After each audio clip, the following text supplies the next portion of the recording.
Jasiu, to było dobre.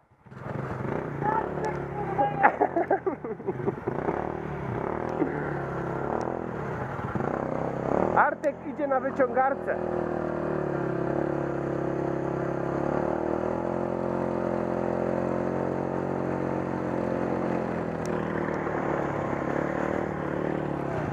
Hamulców nie ma. Ja też nie mam. Hamulców nie mam, ja cisnąłem i chuj. Ja leży. też. Bo kurwa wiesz, wody się dostało, błota.